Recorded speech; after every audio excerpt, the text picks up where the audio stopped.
সকালে ফজরের নামাজের পরে ঘুমানো যাবে কিনা? ফজরের পরের ঘুমের যদি ফতোয়া দেই তাহলে বেশিরভাগ লোকই তো এখানে আসামির কাঠগড়ায় দাঁড়ায় যাবে। ফজরের পরে বেশিরভাগ মানুষের ঘুমের অভ্যাস না। মাহফিলের মৌসুমে আমি পারি না, কিন্তু মাহফিলের মৌসুম বাদে বাকি সময় আমার বাসায় আমি আমার পরিবারের সদস্যদেরকে চেষ্টা করি রাত 10টার ভেতরে বিছানায় চলে যাওয়ার। এটা আজকাল সোনার হরিণ হয়ে গেছে। আমরা রাতে 12টার আগে গ্রামের মানুষও শোয় না। আজকে যদি বিছানায় যাইও আমরা 11টায়, 1 ঘন্টা আমরা মোবাইলে মুনাজাত করি। মোবাইলের মুনাজাত বুঝেননি আপনারা? এই দুই হাতে বসে ফেসবুক ইউটিউব টিপতেছেন, দেখতেছেন, মনে হয় যে আপনি মুনাজাত করতেছেন শুয়ে শুয়ে। এই মুনাজাত করতে করতে মোবাইল ঘুমের চোটে মুখের উপরে পড়ার আগ পর্যন্ত রাখে না অনেকে, ঠিক না বে ঠিক? এরপরে মোবাইলে কি দেখছে কি না দেখছে এসব জল্পনা করতে করতে আর ঘুম আসে না। 12টা 1টা 2টা বেজে যায়। এরপরে ফজরের সময় শয়তান হাত পা টিপে ঘুম পাড়ায় দেয়। ফজরের পরে তার না ঘুমার উপায় নেই, কারণ রাত্রে ঘুমাইছি 3 ঘন্টা 4 ঘন্টা মাত্র। মনে রাখবেন, ইসলাম যে লাইফস্টাইল দিয়েছে এই লাইফস্টাইলের মধ্যেই আমাদের কল্যাণ আছে। করোনা যখন প্যান্ডামিক যখন চরম পর্যায়ে, তখন একটা তথ্য আমাদের মাঝে প্রচুর পরিমাণে শেয়ার হয়েছে যে শরীরের রোগ প্রতিরোধ ক্ষমতা বৃদ্ধি করা ছাড়া করোনার থাবা থেকে বাঁচা কঠিন। তাহলে রোগ প্রতিরোধ ক্ষমতা কিভাবে বৃদ্ধি করা যাবে, তার জন্য অনেক আমলের কথা, অনেক করণীয় কথা ডাক্তার সাহেবরা আমাদেরকে বাতাইছেন। এর ভিতরে একটা করণীয় হলো রাতে তাড়াতাড়ি ঘুমানো। রাত 10টা থেকে 2টার যে ঘুম, এই ঘুমটা আমাদের বডিতে ইমিউন এবং রোগ প্রতিরোধ ক্ষমতাকে শক্তিশালী করে। তো নবীজি সাল্লাল্লাহু আলাইহি সাল্লাম এই জন্যই তো বলেছেন যে রাতে এশার নামাজের পরে আর আলাপ সালাপ নয়। এই যে ওয়াজ মাহফিল আমরা করি, এই মাহফিলগুলো গভীর রাত পর্যন্ত করা, এটাও সুন্নাহ পরিপন্থী কাজ। যত দ্রুত সম্ভব মাহফিল শেষ করা উচিত, কারণ রাতে দেরি করে মাহফিল থেকে গেলে ফজর নামাজ পড়তে কষ্ট হবে, ফজরের পরে আবার ঘুমানো লাগবে। ফজরের পরে ঘুমানোটা হারাম না, ফজরের পরে ঘুমাইলে বড় কোনো গুনাহ হবে না, কিন্তু এটা অনুচিত অনুত্তম কাজ, সুন্নাহর খেলাফ কাজ। অনেক উলামা ইকরাম মাকরুহ বলেছেন। নবী করিম সাল্লাল্লাহু আলাইহি সাল্লাম ফজরের পরে ঘুমাইতেন না, তিনি দোয়া করছেন আল্লাহুম্মা বারিক লি উম্মতি ফি বুকুরিহা। নবীজির দোয়া কাদের জন্য? যারা সকালবেলা কাজ করে, সকালবেলা যারা জেগে থাকে। তিনি দোয়া করেছেন, আল্লাহ আমার উম্মতের জন্য সকালবেলার সময়টাতে আপনি বরকত দিবেন। এই জন্য যে ছাত্র সকালে পড়ে, যে ব্যবসায়ী সকালে ব্যবসা করে, যে কর্মজীবী সকালে কাজ করে, তার জীবনে বরকত নেমে আসে। দুপুরে ঘুমের কথা নবীজি সাল্লাল্লাহু আলাইহি সাল্লাম বলেছেন। এখন আমাদের সমাজে দুপুরে ঘুম নেই, সকালে ঘুম আছে। যখন ঘুমানো যাবে না তখন আমরা ঘুমাই, যখন ঘুমাইতে বলে তখন আমরা জেগে থাকি। অর্থাৎ কোরআন হাদিস যা বলে হুবহু তার উল্টা করি। এই জন্য আমাদের দুনিয়ার জীবনে উন্নতি নাই। ভাইরা আমার, রাতে তাড়াতাড়ি ঘুমের অভ্যাস করতে হবে। আমি প্রায় সময় বলি এই আমলটা বড় কঠিন হয়ে গেছে, আমাদের সবার জন্য এটা তিতা করলা টাইপ আমল হয়ে গেছে। আমরা অন্য অনেক আমল করতে রাজি আছি, রাতে তাড়াতাড়ি শুইতে চেষ্টা করবো তো ইনশাআল্লাহ। এক হুজুর বলেছেন সূরা ফাতিহা কোরআনের অংশ নয়, তা সঠিক কিনা জানতে চাই। দেখুন, সূরা ফাতিহা অবশ্যই কোরআনে কারীমের অংশ। সূরা ফাতিহাকে যদি কেউ কোরআনের অংশ নয় বলে, তাহলে সে সন্দেহাতীতভাবে ভুলে আছে। এমন ভুলে আছে যেই ভুলের ব্যাপারে পৃথিবীর কোনো আলেমের তেমন কোনো দ্বিমত, সমস্ত উলামা ইকরামই একমত যে সূরা ফাতিহা এটা আরে শুধু কোরআনের অংশ না, এটাকে উম্মুল কোরআন বলা হয়েছে। কোরআনের মূলই হলো সূরা ফাতিহা। এটাকেই যদি কোরআন থেকে বাদ দিয়ে ফেলেন তাহলে কিভাবে হয়? যদি কেউ এরকম বলে থাকেন, সেটি মূর্খতা সুলভ কথা, অজ্ঞানতার কারণে বলেছেন, এটা সঠিক হতে পারে না। আমাদের সমাজে প্রচলিত আছে প্রতিদিন ফজরের আজানের আগে মাইকে দোয়া কালাম পড়া হয় ও ডাকাডাকি করা হয় এবং গজল চালানো হয়। এটা কতটুকু জায়েজ? কোরআন ও হাদিসের আলোকে উত্তর দিলে ভালো হয়। এবং যদি ডাকাডাকি না করলে কমিটি বিভিন্ন রকমের কথা বলে, তাহলে মুয়াজ্জিন সাহেব কি করবেন? দেখুন, ফজরের নামাজের জন্য আহ্বান করার উদ্দেশ্যেই আজান আল্লাহ তাআলা দিয়েছেন। আজান দেওয়া হয়েছে মানুষকে নামাজের জন্য ডাকা এবং আহ্বান করার স্বার্থে প্রয়োজনে। অতএব আজানের আগে পরে যদি আপনি ডাকাডাকির জন্য আরো কোনো পদ্ধতি এবং প্রসিডিউর অবলম্বন করেন, তাহলে কেমন যেন এই আজানটা মানুষকে ডাকার জন্য যথেষ্ট না, ঠিক না বে ঠিক? যে নামাজ পড়বে তার জন্য আজান যথেষ্ট ইনশাআল্লাহ। যে সালাত আদায় করবে না, গাফেল, তার জন্য আরো আধা ঘন্টা 1 ঘন্টা আগ থেকে মাইকে গজল গাইলেও সে নামাজ পড়তে আসবে। মনে রাখবেন, শরীয়ত যখন কোনো আমল ঠিক করে দিয়েছে কোনো জায়গায় কোনো উদ্দেশ্যে, সে উদ্দেশ্য বাস্তবায়নের জন্য আপনি আরো অনেকগুলো আমল নিজে থেকে নির্ধারণ করে নিলেন, এটি কোনো কোনো সময় বেদাতে পর্যবসিত হতে পারে। সব ক্ষেত্রে না, অনেক সময় আপনি কি বিশ্বাস থেকে করছেন, কোন চিন্তা থেকে করছেন, এটাকে কতটা গুরুত্ব দিচ্ছেন, এটার উপরে নির্ভর করে সেটা বেদাতে পর্যবসিত হতে পারে। এই কারণে আজানের আগে আজানের পরে, বিশেষ করে অনেক মসজিদে দেখা যায় আজানের পরেও মাইকে ডাকাডাকি করা হয় যে নামাজের সময় হয়েছে, সবাই উঠেন আসেন, ডাকাডাকি করা হয়। তো আজানে কি করা হয়েছে? আজানের মধ্যে তো সেটাই বলা হয়েছে, হাইয়া আলাস সালাহ, তোমরা নামাজের জন্য আসো, সালাতের দিকে আসো, হাইয়া আলাল ফালাহ, সফলতার দিকে আসো, আস-সালাতু খায়রুম মিনান নাওম, ঘুম থেকে সালাত উত্তম, নামাজ উত্তম, এই কথাগুলো তো আজানে বলা হয়েছে। অতএব আপনি যদি আবার 5 মিনিট 10 মিনিট ধরে মাইকে গজল গেয়ে বিভিন্নভাবে ডেকে ডেকে মানুষকে ঘুম থেকে তোলাটাকে অপরিহার্য বানিয়ে নেন, তাহলে সেটা আজানের যে ইবাদত আছে সুন্নাহসম্মত, সেটার মধ্যে কেমন যেন আপনি সংযোজন করলেন। এই জন্য এটা না করা উত্তম। আমরা বরং আজানের উপরে সীমাবদ্ধ থাকবো ইনশাআল্লাহ। আর মানুষকে সালাতের গুরুত্ব বুঝাবো, সালাতের প্রতি মানুষের সিরিয়াসনেস আনার চেষ্টা করব, কাউন্সেলিং করব, যাতে করে সে সালাতের জন্য চলে আসে। সবার হাতে হাতে আজকাল মোবাইল ফোন, এবং সকল মোবাইল ফোনেই অ্যালার্ম দেওয়ার ব্যবস্থা আছে। অতএব আমরা নিজের ব্যক্তিগত ব্যবস্থাপনায় ঘুম থেকে যেন উঠতে পারি সেটি আমরা গ্রহণ করব। আর পুরো এলাকার মানুষকে আজানের মাধ্যমে সালাতের জন্য আহ্বান করব। ভিন্ন কোনো মাধ্যম নিজেরা সৃষ্টি করা উচিত হবে না। এরপরে প্রশ্ন হলো, এলাকার যুবকদের পক্ষ থেকে বিয়ে নিয়ে সব অভিভাবকদেরকে কিছু বলেন। যেখানে যাই যুবকদের আর্তনাদ, যুবকদের হাহাকার, যুবকদের তাদের হাহুতাশ, এটা আমাকে দেখা লাগে। সব জায়গায় প্রশ্ন যুবকরা দিবেই যে হুজুর আব্বাকে বুঝায় দেন, চাচারে বুঝায় দেন, জ্যাঠারে বুঝায় দেন, একটু আমাদেরকে যেন বিয়ে শাদী দেয়। মুরব্বীরা এগুলো লক্ষ্য রাখবেন যে যুবকরা বিয়ে করতে চায়, জেনা করতে চায় না। যুবকরা বেশিরভাগ আবিয়েতে নাকি অবিবাহিত লোকের সংখ্যা বেশি মনে হয়। ঠিক আছে, ঠিক আছে, তাদের গলার আওয়াজ, তাদের কণ্ঠ শুনে মুরব্বীরা নিশ্চয় বুঝতে পারছেন। অতএব নিজেদের নিরাপত্তার জন্য হলেও ছেলেদেরকে, মেয়েদেরকে উপযুক্ত হলে তাড়াতাড়ি বিয়ে দিয়ে দিবেন। আর যারা ঠিক ঠিক বলতেছেন যুবকরা, তারাও শুনে রাখেন, বিয়ে করার জন্য শুধুমাত্র হুজুরের কাছে কাগজ ধরায় দিবেন আর হুজুর ওয়াজ করে মুরব্বিরে দিয়ে আপনার বিয়ে করায় দিবে। আপনি বসে বসে নিজে তো এতদিন বাপের হোটেলে খাইছেন, এখন সাথে আরেকটারে আনায়ও খাওয়াইবেন। এত সহজ চিন্তা করেন কেন? অতএব আমাকে জিজ্ঞেস করে অনেক যুবক যে হুজুর তাড়াতাড়ি বিয়ে হওয়ার আমল কি? আমি বলি তাড়াতাড়ি বিয়ে হওয়ার আমল হলো তাড়াতাড়ি কামাই রোজগার শুরু করা।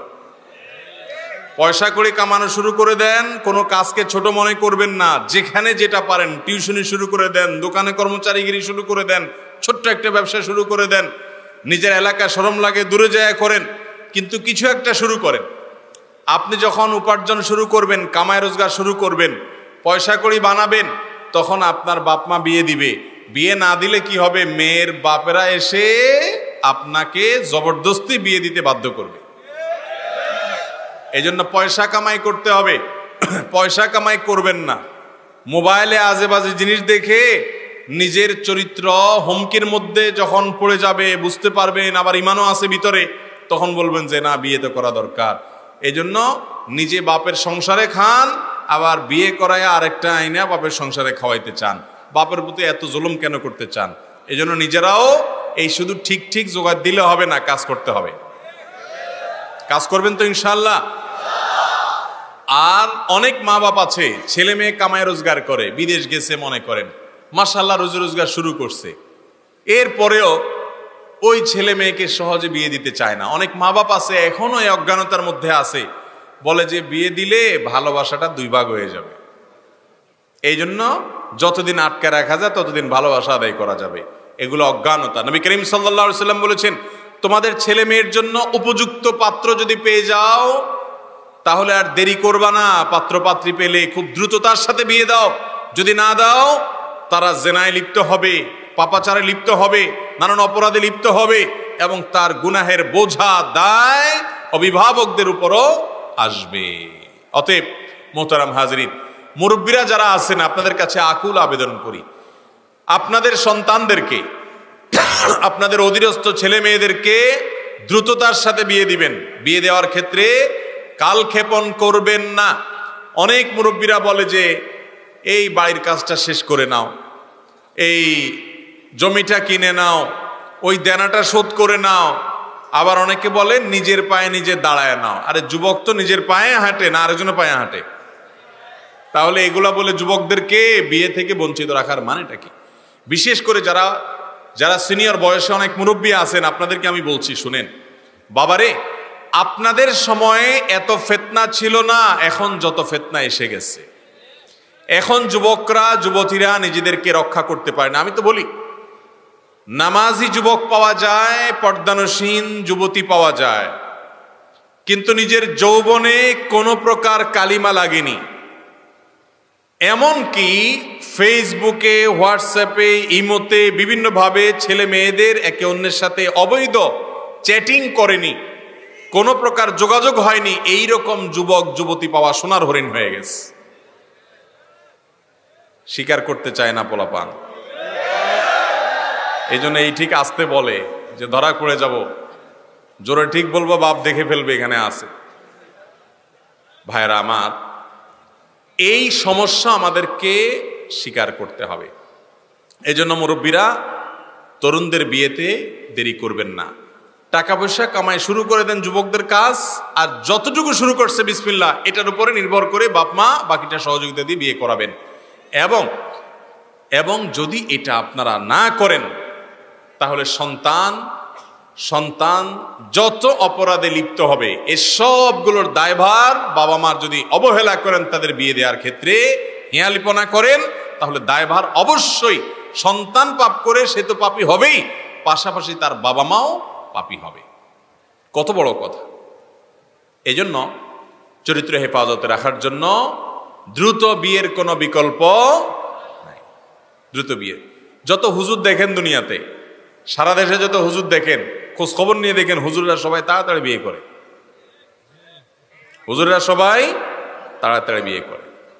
এই জন্য দেখবেন হুজুররা অল্প বয়সে সব সেট করা শেষ হয়ে যায়।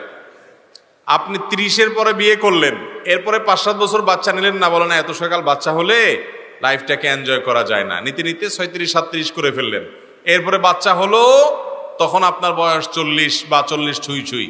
এরপরে বাচ্চা পড়াশোনা শুরু করবে, তারপরে গ্রাজুয়েশন কমপ্লিট করবে, ততক্ষণে আপনার বয়স 55-এর কাছাকাছি। ততক্ষণে তো আপনার ডায়াবেটিস সব রোগ ধরে গেছে, পোলা এখনো ইনকাম করার উপযুক্ত হয় নাই। আর এই বৃদ্ধ বয়স পর্যন্ত আপনার সংসারে ঘানি টানা লাগবে।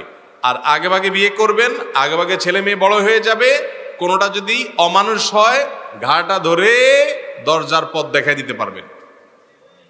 আর যখন বৃদ্ধ বয়সে অমানুষ হয়ে যাবে, আপনি তখন নিজে অকর্মা, আর কিচ্ছু করার নাই, ওর জুলুম সহ্য করা ছাড়া উপায়। মোহতারাম হাজিরিন, ইসলাম এমনি এমনি বলে নাই। আল্লাহ যা নির্দেশ করেছেন এর মধ্যেই কল্যাণ, অন্য কোনো পথে কল্যাণ। অতএব দেরিতে বিয়েতে ক্ষতি, কখনো কোনো লাভ হতে। অনেক অভিভাবকরা আছেন অহেতুক অকারণে ছেলেকে মেয়েকে বিয়ে দিতে দেরি করেন, বাঁচতে সময় পার করে ফেলেন, গুনাহগার হবেন তারা। আল্লাহ তাআলা আমাদের মুরব্বীদের বুঝার তৌফিক দান করুন। অনেক মসজিদে দেখা যায় কোরআন এবং হাদিসের অর্থ এবং বাংলা অনুবাদ সংবলিত বিভিন্ন ব্যানার পেস্টন লটকানো থাকে। এক্ষেত্রে নামাজ হবে কিনা? সুন্দর একটি প্রশ্ন।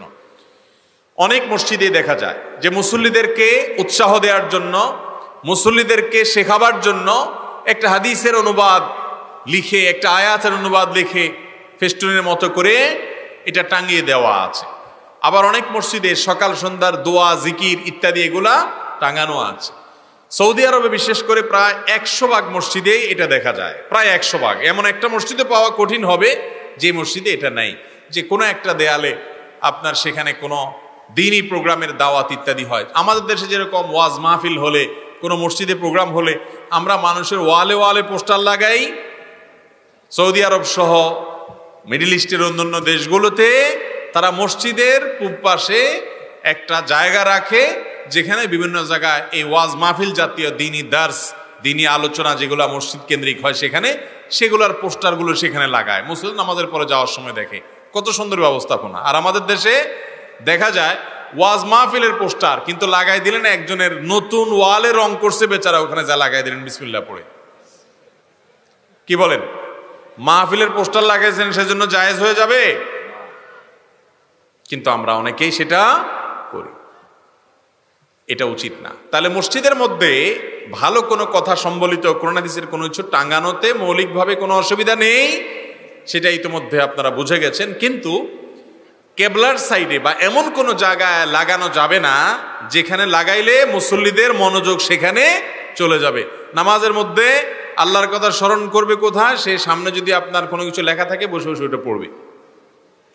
তো এই জন্য কেবলার সাইডে কোনো কিছু রাখবেন না, বা মুসল্লিদের নজরে পড়ে এরকম জায়গা রাখবেন না। কথার কথা পূব পাশের দেয়ালে রাখবেন, যে নামাজ পড়ে যখন বের হবে তখন মুসল্লিদের নজরে পড়বে।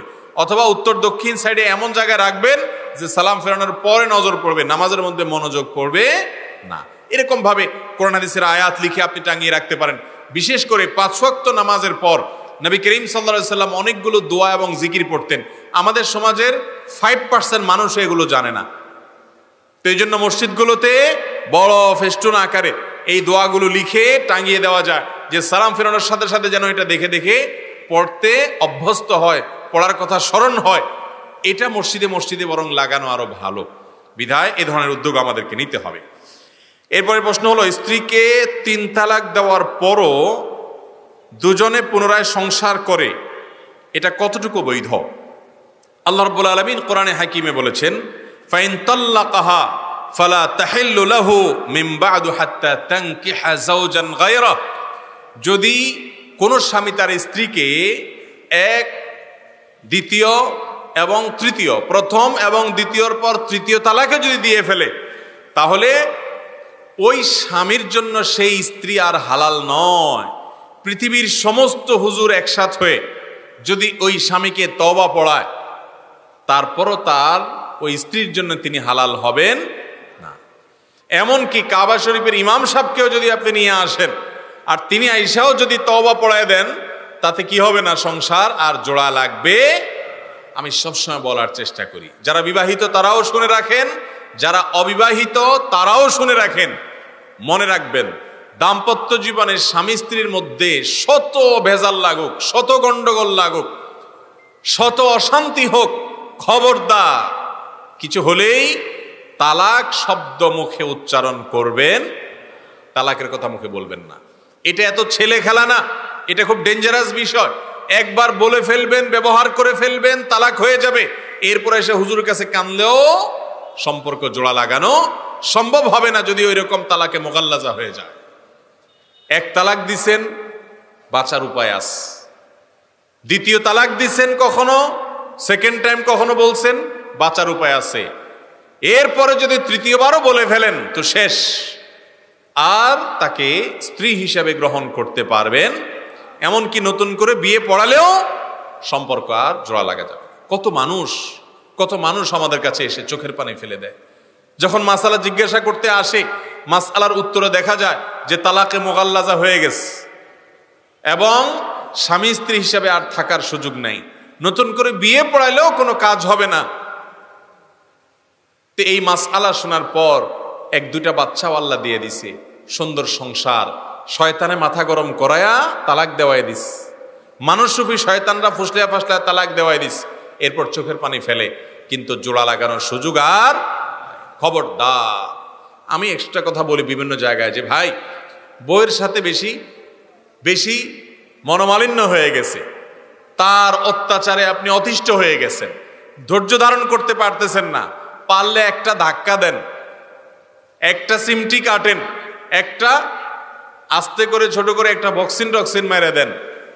যদি বেশি উল্টাপাল্টা করেন আপনার বিচার করা যাবে, এটার একটা বিহিত হবে। কিন্তু তালাক মেরে বসে থাকবেন, এটার বিহিত করা যাবে। কথায় কথায় তালাক এটা ছোট লোকরা দেয়, অনেক ছোট লোক স্বামী আছে কিছু হলেই কথায় কথায় তালাক দেয়, আবার ছোট লোক কিছু বউ আছে কিছু হলেই গাট্টি বসকা ঠিক করে বলে বাপের বাড়ি গেলাম। এই দোনোটাই ছোট লোক, এই দোনোটাই কি? কিছু বন্ধু আছে ছোট লোক বন্ধু, যুবকরা ভালো বুঝবেন, কথায় কথায় কাট্টি দেয়, কথায় কথায় কিছু হলেই বলে কাট্টি, আর কথাবার্তা বলে না, আরে ব্লক করে ফেলছে, আছে না এরকম? এগুলো হলো ছোট লোক, ছোট লোক। ঠিক একইভাবে ওই স্বামীগুলা ছোট লোক যারা কিছু হলেই তালাকের কথা বলে, ওই মহিলাগুলো ছোট লোক যারা কিছু হলেই বলে তোমার সংসার রেখে আমি বাড়ি চলে গেলাম। কিরে বাবা, একটা সম্পর্ক এমনি এমনি হয় না, বিধায় খুব সাবধান থাকতে হবে। তৃতীয় তালাক যদি হয়ে যায়, তারপর ওই মহিলার অন্য কোথাও বিয়ে হলে সেই স্বামী তাকে কখনো তালাক দিলে কিংবা সেই স্বামী মারা গেলে তারপর ওই আগের স্বামী যিনি তিনটা তালাক দিয়ে ফেলেছিলেন তিনি চাইলে আবার নতুন করে বিয়ে হতে পারে, কিন্তু এত দূর এত কেন কিন্তু পার হওয়ার পরে, সেটা আবার এই কন্ট্রাক্ট ম্যারেজের মাধ্যমে না, সেটা আবার এই তথাকথিত হিল্লা বিয়ের মাধ্যমে না। হিল্লা বিয়ে যে পড়ে, যে পড়ায়, যার জন্য করা হয়, এদের সকলের প্রতি লানত বর্ষণের বদদোয়া করেছেন নবী করিম সাল্লাল্লাহু আলাইহি ওয়াসাল্লাম।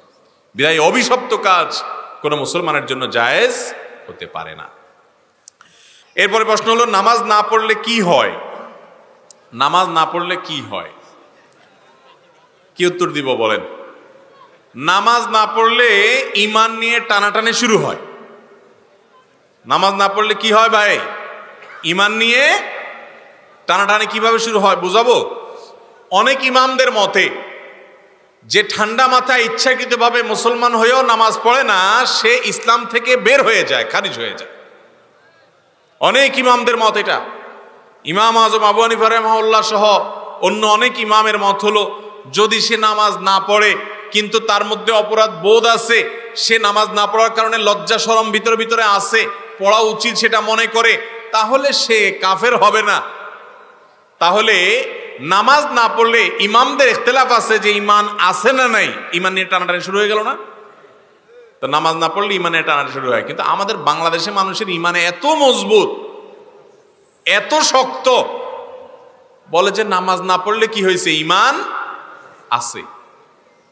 একে তো চোর, আবার বড় গলা, নামাজ পড়ে না এক অপরাধ করে, আবার বড় গলা করে যে নামাজ না পড়লে কি হয়েছে, ঈমান আছে। ভাইরা আমার, ওমর রাদিয়াল্লাহু তাআলা বলেছেন, লা হাজ্জা ফিল ইসলাম লিমান তারাকাস সালাহ, যেই মুসলমানের সন্তান, যে মুসলমান নামাজ পড়ে না, ইসলামে তার কোনো ভাগ নাই, হিস্সা নাই, নাম নিশানা নাই।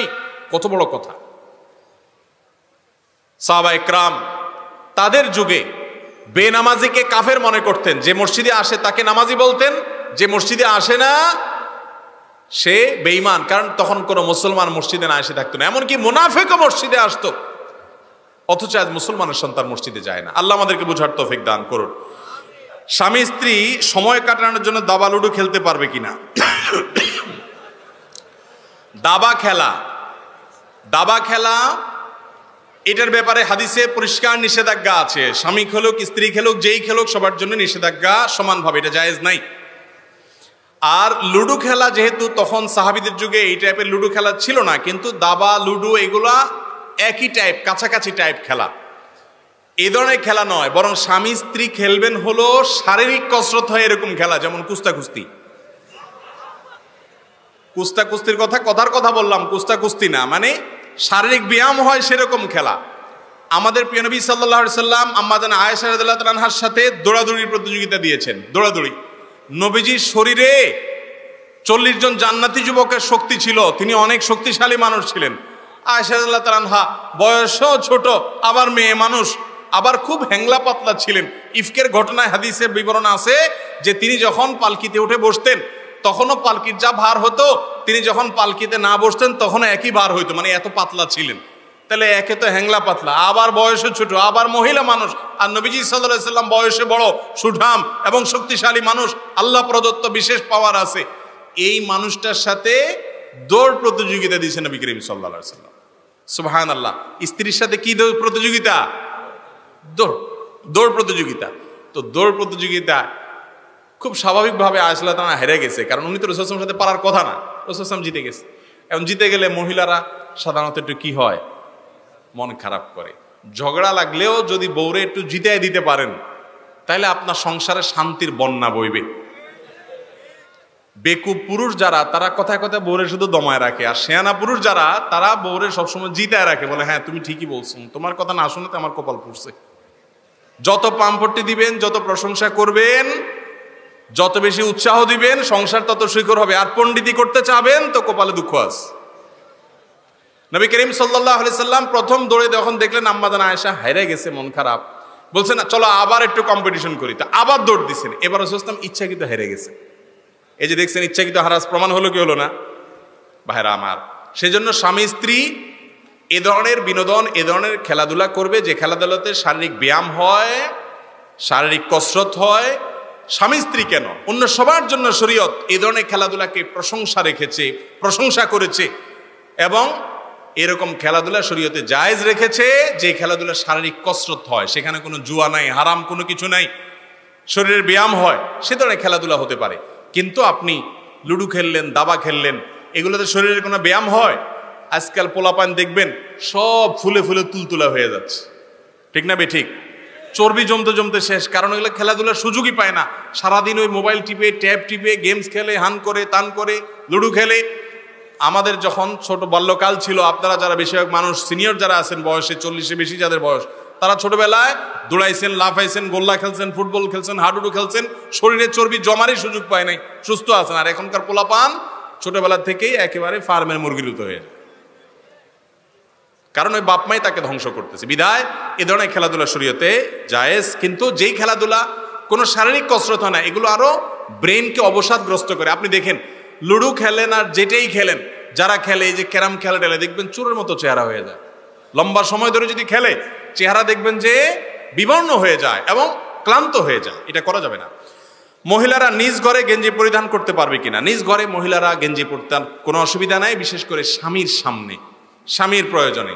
আর যদি জামার ভেতরে গেঞ্জি পরেন তাহলেও কোনো অসুবিধা নাই। তার সৌন্দর্য, তার পর্দা, এটা তার সৌন্দর্য যেন অন্যের সামনে প্রকাশিত না হয়, এবং মাহরাম পুরুষদের সামনে অশালীনভাবে যাতে নিজেকে উপস্থাপন করানো হয়, সেটা মাথায় রেখে তিনি এই পোশাকগুলো পরতে পারবেন। অর্থাৎ স্বামী আছেন, সেখানে একান্তে পরলেন, কিংবা নাইট ড্রেস হিসাবে পরলেন একান্তে, কিংবা অন্য পোশাকের নিচে পরলেন, যাতে অড দেখা না যায়, অশ্লীলতার বিস্তার না হয়, কিংবা পরপুরুষের সামনে না গেলেন, সে শর্তে জায়েজ হতে পারে।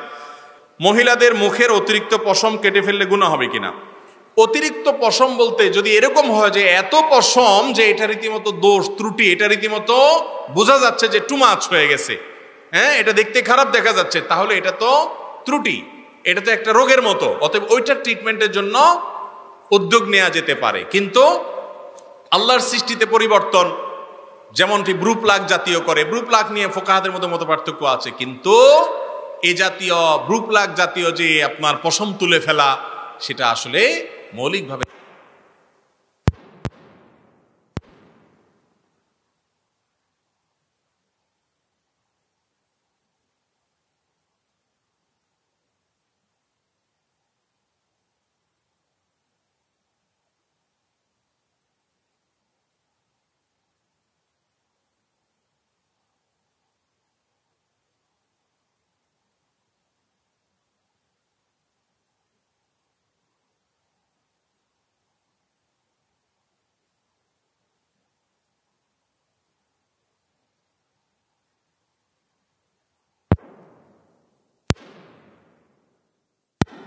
বিসমিল্লাহ না বলে, দোয়া না পড়ে শয়তান তার সাথে শরীক হয়।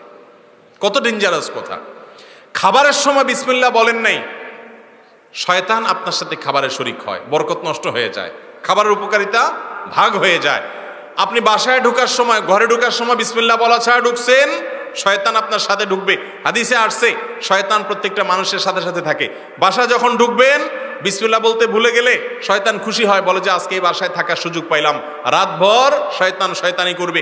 ঘরে ঘরে আজকাল নানা রকমের দুরারোগ্য ব্যাধি, নানা রকমের সমস্যা শয়তান আমাদের আষ্টে পৃষ্ঠে বেঁধে আছে। আমরা ঘরে ঢুকতে বিসমিল্লাহ বলি না। আমি বলি, ঘরগুলোকে দুষ্ট জিন থেকে, শয়তান থেকে বাঁচার জন্য যে কাজগুলো করবেন, এর ভিতরে অন্যতম একটা কাজ হলো, যত লোক এ বাসায় ঢুকবে অবশ্যই সবাই, বাচ্চা থেকে বড় সবাই, ঢুকার সময় বিসমিল্লাহ, বের হওয়ার সময় আবার বিসমিল্লাহ, খাওয়ার সময় বিসমিল্লাহ, টয়লেটে যাওয়ার সময় বিসমিল্লাহ, এবং সকল কাজে বিসমিল্লাহ বলতে হবে। অতএব যদি দোয়া না পড়েন গুনাহ হবে না, কিন্তু আপনারই ক্ষতি হবে, এই জন্য এটা করা অনুচিত।